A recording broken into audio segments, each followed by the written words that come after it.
17 August या तारखेपासून मुंबई आणि परिसरातल्या रिक्षा आणि टॅक्सी चालकांना मराठी भाषा येणं सक्तीचं करण्यात आलंय। याविषयीचा शासन निर्णय सुद्धा जाहीर झाल्यानं आता मराठी बोलता आलं नाही तर थेट परवाना रद्दीची कारवाई होणार आहे।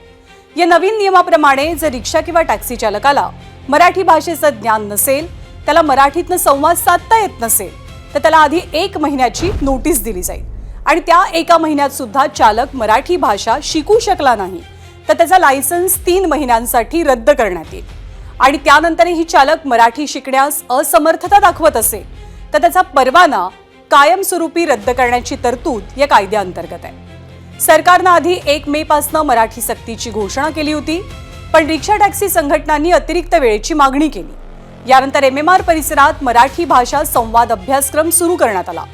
परिवहन मंत्री प्रताप सरनाईक यांच्या मराठी सक्ती मोहिमेला आता थेट कायद्याचं संरक्षण मिळतंय।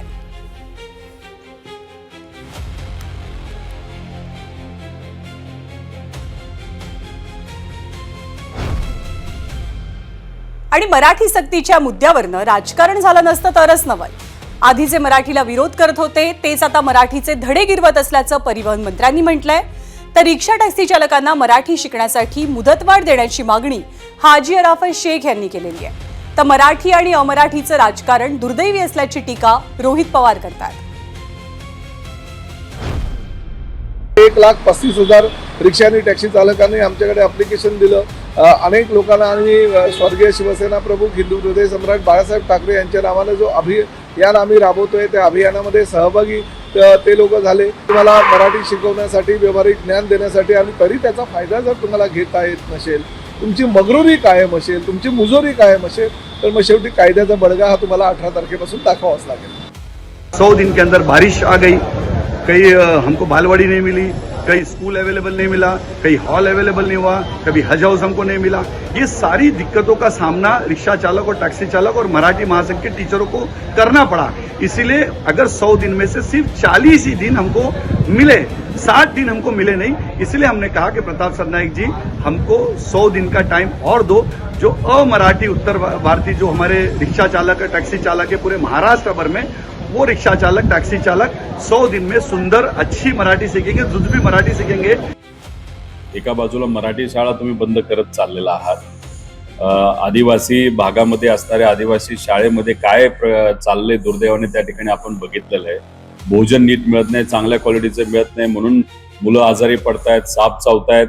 आणि मग ह्या सगळ्या गोष्टीकडे लक्ष देऊन फक्त कुठेतरी मराठी आणि अमराठी असा मुद्दा आणून त्यावर राजकारण मात्र दुर्दैवाने त्या ठिकाणी सरकार जर करत असेल तर हे दुर्दैवी आहे। तर महाराष्ट्राच्या राजकारणात काही मुद्दे असे आहेत की जे फक्त निवडणुकीपर्यंत मर्यादित न राहता त्या पलीकडे सुद्धा आपलं प्रभावी अस्तित्व टिकवून असतात। मराठी अस्मिता हा त्यापैकीच एक मुद्दा। संयुक्त महाराष्ट्राच्या आंदोलनापासून मराठी हा महाराष्ट्राच्या राजकारणाचा तगडा राजकीय संदर्भ राहिलाय। हा विषय नव्यानं चर्चेत आला तो अमराठी रिक्षा चालकांना मराठी अनिवार्य केल्यामुळे। महाराष्ट्रात मराठीच्या राजकारणाचा मीटर गेल्या 6 दशकात कुठून कुठपर्यंत आलाय याचा आढावा घेणारा विशेष रिपोर्ट पाहूया। मराठी शिकायलाच हवं, नाहीतर मग नाईलाज आहे, कारवाईला सामोरे जा। पॉलिटिक्सवाल्याला सांगा वोट घेताना टायमाला ते बोलायचा फक्त मराठीचा मला वोट पाहिजे। हा नियम चुकीचा आहे। जेव्हा लायसन देतो त्याला ते सांगतात मराठी यायला पाहिजे, मग त्याला लायसन का दिले गेले? चुकीचं आहे, पण काय करणार आता, त्यांचं काय नियम काय, कसं काय कानून ते त्यांच्या हिशोबाला चालू आहे। त्यांना लायसन रद्द नाही केलं पाहिजे, पण ज्यांना येत नाही त्यांनी शिकलं पाहिजे। आता रिक्षाचं मीटर डाऊन झालं की मराठीचं मीटर ऑन होणार, कारण शासनाच्या नव्या GR नुसार मुंबईतल्या रिक्षा चालकांनी मराठीतून बोलायला नकार दिला तर थेट परवानाच रद्द होणार आहे। पण या निर्णयाने पुन्हा एकदा महाराष्ट्राच्या राजकारणातला मराठी अस्मितेचा मुद्दा ऐरणीवर आलाय। या मुद्द्यामागच्या राजकारणाचा आढावा घेणारच आहोत, पण त्याआधी मराठी सक्तीवरून रिक्षा चालकांचं काय म्हणणं आहे ते ऐकूया। नाही कुठं नाही, मला झाले 20-22 वर्ष झाले। हा थोडं फार येतो, एवढा नाही बोलताय मराठी बोलताय? हो थोडं फार बोलतो, एवढं पण नाही येत की बोलायचं पुढे।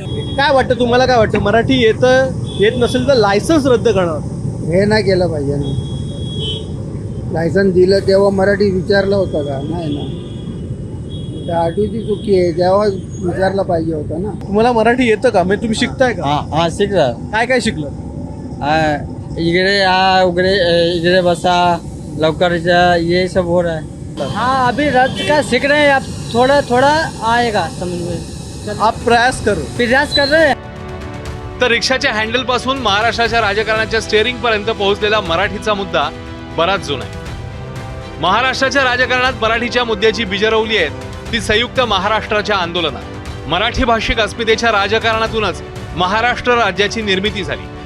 त्यानंतर 1966 साली बाळासाहेब ठाकरेंच्या शिवसेनेची स्थापनाच मराठी माणसांच्या न्याय्य हक्कासाठी केली गेली.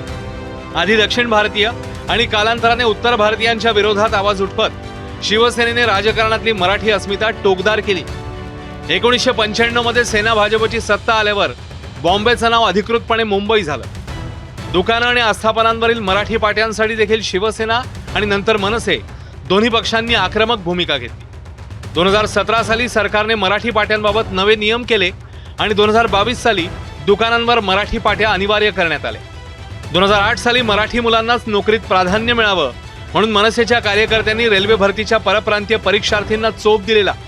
2010 साली मनसे वाहतूक शाखेने मुंबईतल्या अमराठी रिक्षा चालकांना मराठी शिकण्याचं अल्टिमेटम दिला. 2025 मध्ये मनसेने बँकेतल्या अमराठी कर्मचाऱ्यांनी मराठी बोलण्यासाठी आंदोलनं छेडली. याच वर्षी ठाकरे बंधूंची ऐतिहासिक युती झाली ज्याचा पायाच हिंदी सक्तीचा विरोध होता.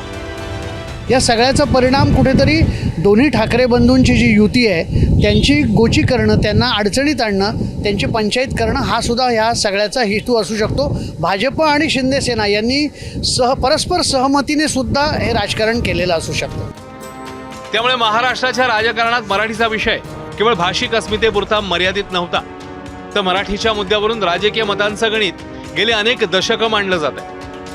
त्यामुळे आता रिक्षा चालकांच्या मराठी सक्तीचं राजकारण कोणतं वळण घेतं हे पाहणं महत्त्वाचं असेल. स्पेशल रिपोर्ट ABP माझा. असं म्हटलं जातं की भाषेचा अभिमान असावा, अहंकार नाही. महाराष्ट्राच्या राजकारणात मराठीचा विषय कधीच भाषेपुरता मर्यादित राहिला नाही. तो कधी अस्मितेचा मुद्दा बनला, कधी रोजगाराचा मुद्दा, तर कधी सत्तेपर्यंत पोहोचण्याचं एक साधन. आज मराठीच्या अस्मितेसाठी मराठी सक्तीचा कायदा झालाय, पण खऱ्या अर्थानं मराठीचा विजय तेव्हाच होईल जेव्हा मुंबईतला रिक्षा टॅक्सी चालक परवाना वाचवण्यासाठी नाही, तर आपुलकीच्या भावनेनं मराठीतनं संवाद साधेल.